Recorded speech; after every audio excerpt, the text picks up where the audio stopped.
sobrang mahal nga ng mga bilihin ngayon, kailangan mo talagang magantay ng mga sale para lang makakuha ng sobrang murang mga gamit. At dahil nga wala pa rin kaming dining table nang marinig kong nanonood si mama ng live sa isang Japan surplus, nagmay na ako nitong lamesang to. Screenshot mo Ninang ay 54321, 54321, yours na po.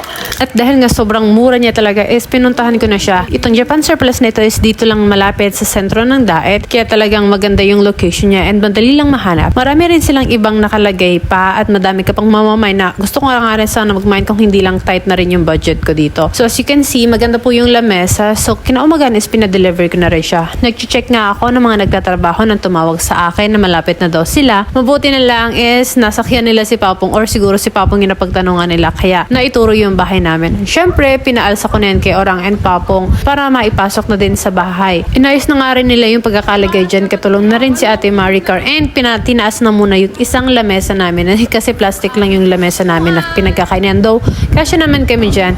And yun na nga, after nilang maitaas is pinwesto na nila itong bagong lamesa namin. So, matagal na rin kasi akong naghahanap ng mga mabibiling lamesa sa Japan surplus pero yung mga nakikita ko kasi is mga 30,000 above. I know, nasulit naman na yung 30,000 na mabibili mong lamesa sa Japan surplus kasi talagang solid naman yung mga kahoy nila and talagang masasabi mong matibay. But kung makakakita ka naman ng mga mas mura, why not, diba? So naisipan ko para naman mas lalong gumanda yung mumurahing lamesa na nabili ko is papinturahan ko or pakulayan ko ulit kay Kuya Pogi. Si Kuya Pogi kasi yung pintor namin and meron siyang compressor na ginagamit parang mas makinang yung upuan para talaga magmukhang bago na siya. So yun na nga, pinabili niya ako ng mga gamit. Siyempre, meron na siyang compressor. So, dinagdagan ko na lang yung bayad niya na daily rate niya ng 150 pesos lang dahil para dun sa compressor. So, yun na nga. As you can see sa first videos, nilihalihan niya na yan. And then, ito na yung first coating niya. Parang maraming coating. Hindi ko alam kung ilang beses. But, this is the final look. As you can see, ang ganda na ng kulay niya. And parang mukhang bago na, diba? Napakakinang. Pwede ka na magsalamin dyan. So, syempre, isununod niya naman na yung lamesa. So, dito sa lamesa is ganun din. So, as you can see, parang dali-dali lang